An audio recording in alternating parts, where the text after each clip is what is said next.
Hello friends, ഇന്ന് രാവിലെ തന്നെ എവിടെ പോകുന്നല്ലേ? അതെ, ഇത് മാർച്ച് 13, അതായത് പുതിയവ് പൊങ്കാലയാണ്. നമ്മളൊരു 6-6:30 ആയപ്പോൾ നമ്മൾ വീട്ടിൽ നിന്ന് ഇറങ്ങിയിട്ടുണ്ട് കേട്ടോ. നമ്മൾ ബസ്സിലാണ് പോകുന്നത്. അങ്ങനെ നമ്മൾ അമ്പലമൊക്കെ എത്തി. നമ്മൾ നേരത്തെ ഒന്നും സീറ്റൊന്നും പിടിച്ചിട്ടില്ലായിരുന്നു. നമ്മൾ എല്ലാവരും ഇരിക്കുന്ന സോപാനത്തിലാണ്. അവൻ നമ്മൾ അവിടെ എത്തിയിട്ടുണ്ടായിരുന്നു. അവിടെ എത്തിയപ്പോൾ നല്ല ആളായിരുന്നു. അങ്ങനെ ഒരു സീറ്റ് നമ്മൾ കണ്ടുപിടിച്ചു. പിന്നെ അവിടെ നിന്ന് കട്ടയൊക്കെ എടുത്തു, പിന്നെ വെള്ളമൊക്കെ എടുത്തു. വെള്ളമൊക്കെ നിറച്ച് വെച്ചതിന് ശേഷം നമ്മൾ അമ്പലത്തിലേക്ക് പോയി. അങ്ങനെ അമ്പലത്തിൽ കണ്ട് നല്ല രീതിയിൽ തൊഴുതു. നല്ല തിരക്കായിരുന്നു, എന്നാലും നമുക്ക് തൊഴാൻ പറ്റി. അവിടെ എത്തിയപ്പോഴാണ് പാൽക്കുടം വന്നത്. അങ്ങനെ നമ്മൾ അതും കണ്ടിട്ട് പൊങ്കാല സ്ഥലത്തേക്ക് വന്നു. പൊങ്കാല സ്ഥലത്ത് വന്ന് നമ്മളെല്ലാം ഒരുക്കിയൊക്കെ വെച്ചു. കുറച്ച് കഴിഞ്ഞപ്പോൾ പണ്ടാര അടുപ്പിലേക്ക് തീ പകർന്നു. അങ്ങനെ പുറത്തോട്ട് കൊണ്ടുമ്പോൾ ചൂട്ടും കൊതുമ്പും ഒക്കെ ആയിട്ട് ഞങ്ങളും പോയി. അങ്ങനെ നമുക്കും തീ കിട്ടി. അങ്ങനെ നമ്മൾ അരിയൊക്കെ ഇട്ടു. കുറച്ച് കഴിഞ്ഞപ്പോൾ പൊങ്കാല പായസമൊക്കെ റെഡിയായി. അത് കഴിഞ്ഞ് നമുക്ക് ഇഡലിയും സാമ്പാറും ചമ്മന്തിയും അവിടെ തന്നെ ഉണ്ടായിരുന്നു. അങ്ങനെ നമ്മൾ അവിടെ നിന്ന് ഫുഡൊക്കെ കഴിച്ചു. പക്ഷെ അതിന് വീഡിയോ എടുക്കാൻ പറ്റിയില്ല. ഫോൺ ആ സമയത്ത് കൈ കിട്ടിയില്ലായിരുന്നു.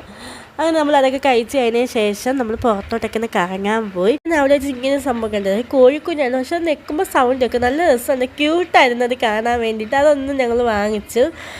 അപ്പോൾ തന്നെ മഞ്ഞനീരായിട്ടുണ്ടായിരുന്നു. അങ്ങനെ അതും കണ്ട് നമ്മൾ തിരിച്ചിന് പോരുന്നു. അത് കഴിഞ്ഞ് തിരുമേനി 1-1:30 ആയപ്പോഴത്തേക്ക് തളിക്കാൻ വന്നു. അങ്ങനെ തളിച്ചു. പിന്നെ ഇതൊക്കെയുള്ള പൊങ്കാല വിശേഷങ്ങൾ. അപ്പോൾ അടുത്ത വീഡിയോ ആയിട്ട് ഇനിയും കാണാം. Okay, bye friends.